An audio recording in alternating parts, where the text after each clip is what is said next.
Hi there, good afternoon. It is Saturday as I'm recording this, but the day has clouded over, and I thought, well, this might be as good a time as any to pop in and just share something that I've been studying, researching, thinking about, and that is uh, the confusion perhaps around the terms covert or grandiose narcissist and what that all means.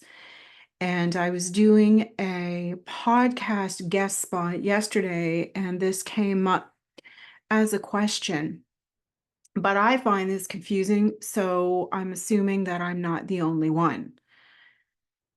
It is important to remember the limitations of the DSM, the Diagnostic and Statistical Manual's criteria, as being your reference point for understanding narcissism. It is, first of all, was written a long time ago. It hasn't really been updated. There's a bias in how it's written. I think it's fair to say that that criteria speaks about men or applies more to men. I think there would have been more men studied. I think it would have been understood that more narcissists were men at that time. So that's important to keep in mind. Also,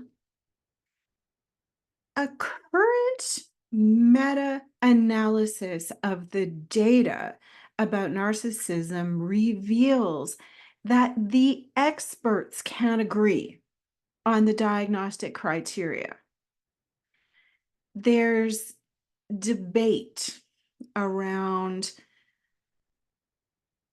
the traits and the characteristics and what someone needs to present with in order to receive the full-blown diagnosis, number one. And number two, there is not a lot of information or agreement about treatment.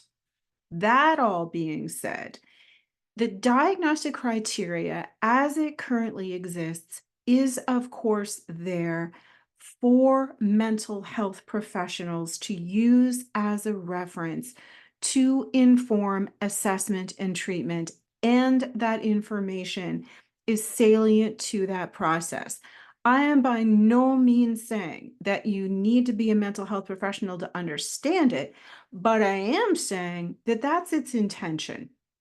And so when you Google something and you get a reiteration of what's in the DSM, it is woefully inadequate to give you an adequate guideline about yourself or someone else. And I really don't think we should be going into something like that diagnostic criteria to get those answers.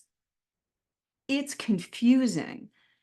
And more to the point, once people read that and get that affirmation and validation, they then go down a rabbit hole. I know because I've done it.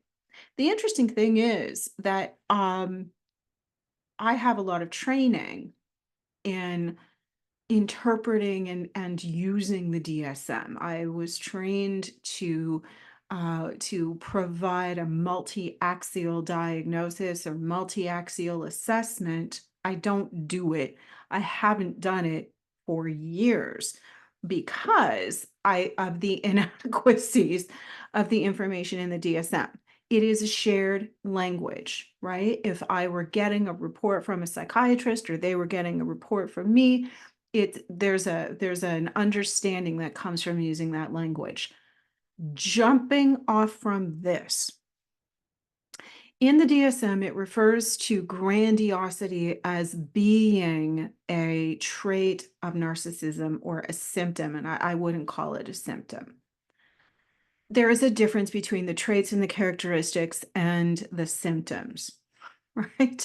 I think the symptoms of narcissism are how miserable and dysregulated someone can be, perhaps even also some delusion, right? Narcissists can tip into delusional territory at times because of that grandiosity. So I'm going to come back to talking a little bit about what is meant by covert versus grandiose narcissism. To the best of my knowledge and experience, these are not diagnostically required. I think that if someone presents as more out there and grandiose, or if they present as more withdrawn or covert, that's a facet of their actual personality, right? I'm an extrovert learning to be a little bit more introverted.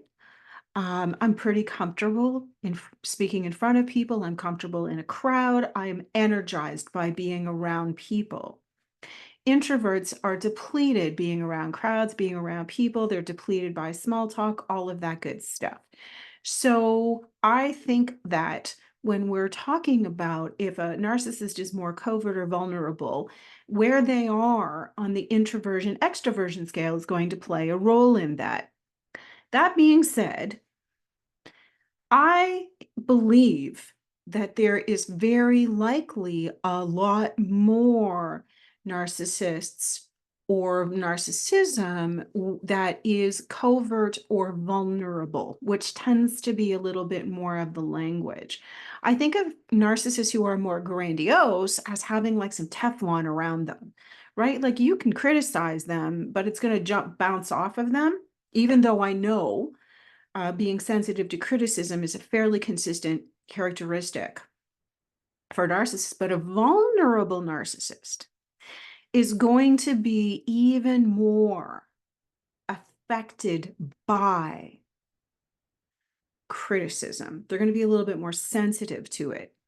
There is a big, big misunderstanding out there about what a covert narcissist looks like, what it means. From all of those wounded warriors out there creating their blogs and their websites and doing what I'm doing right now. It doesn't mean sneaky. It isn't the technical definition of covert, right? Like we think of covert as being something that happens quietly, secretly, in a sneaky way. It's underhanded. That's not what this really refers to. A vulnerable narcissist, a covert narcissist, is secretly, inwardly grandiose. Okay? They have fantasies and delusions of grandeur, just like more of a grandiose narcissist would. We just might not see it or hear it. They are inwardly always comparing themselves to other people, okay? They tend to, if I could characterize this with physiology, I think they tend to like look down on people or under hooded eyes, right? I'm not a very good actress. But as opposed to a narcissist who's more grandiose, both types or subtypes will have the body language of a narcissist, right? That, again, I'm not good at this, but they tend to tilt their head up to one side and look down on people, right? I'm only 5'2", so it's hard for me to act out, but there's a haughtiness regardless of the subtype of narcissist, okay? I think that all narcissism is going to be on that spectrum of covert to overt, depending on what's going on for them, depending on where they are in terms of that cycle of grandiosity or despair. And I think to be upfront, I would rather be dealing with someone who's more overt. They tend to be more charming. They tend to be more likable. The covert ones are a little bit harder to spot in crowd, obviously. I also think it is much more difficult to observe what's really going on for them.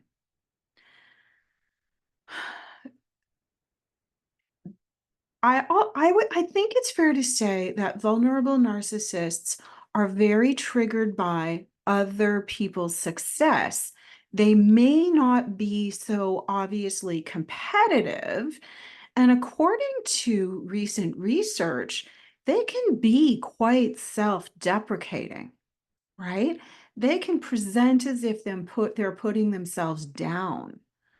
And it all plays out in their inner experience of feeling seen or heard. If we take this back to more of an attachment-informed understanding of this, I suspect grandiose narcissists were rewarded for being performative, and I suspect it wouldn't be safe for the more vulnerable narcissist to put themselves out there. That's a really off-the-cuff, educated guess.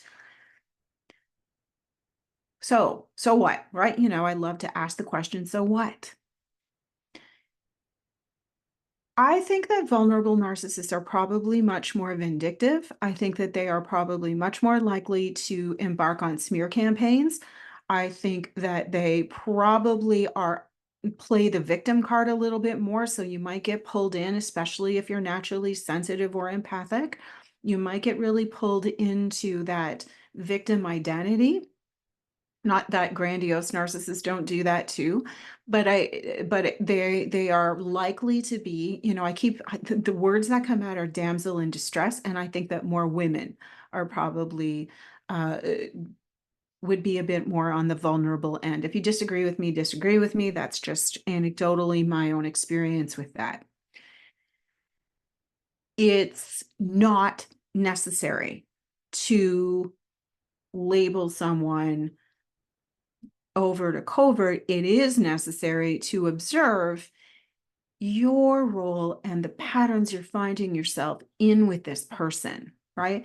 So if you have someone in your life who's more covertly narcissistic, how is that playing out for you? Okay. Is there silent treatment? Is there intermittent reinforcement? Do you get pulled into a sob story? Are your needs met in the relationship? How do you feel around this person? I would be willing to bet you feel a bit drained energetically. These are people whose energy can be quite low, as opposed to sometimes grandiose narcissists are fun to be around, right? If they're taking center stage and they're getting what they need there, they can be pretty fun, right? Trust me, I've known many of them. As opposed to covert narcissists who might metaphorically be in the corner, right? So they get their ego supply met in a slightly different way. But I still think you can see both in both people. And the key thing is, number one, noticing how you feel around them, and number two, observing what kinds of patterns are going on with this person. So I hope this was helpful, and I'd love to get into some dialogue about this. So if this resonated with you, join into the comments, like, subscribe, share, DM me on social media. Always happy to speak about this. Just a small plug for my book. It is waiting in queue to be physically published. I'll have a digital version next week and start working on the audiobook in the next week or so as well. So I've written a book called Heart Wide Open, a holistic guide to healing from narcissistic wounding or recovering from narcissistic wounding, just like blanked out on the title. I also offer holistic, heart-centered recovery programs that are trauma informed, that look at healing all of you, and that are empowering. And one of those is called Transforming Pain to Power. I am always so amazed by the gains that people make when they engage in this process and make this investment in themselves. So I'm always happy to talk about that too. And whatever is going on in your day, I wish you a good one or a lovely evening. And before I forget, if there's something you have a question about or you want me to speak to, let me know. I'm happy to do that. Take good care. Bye-bye.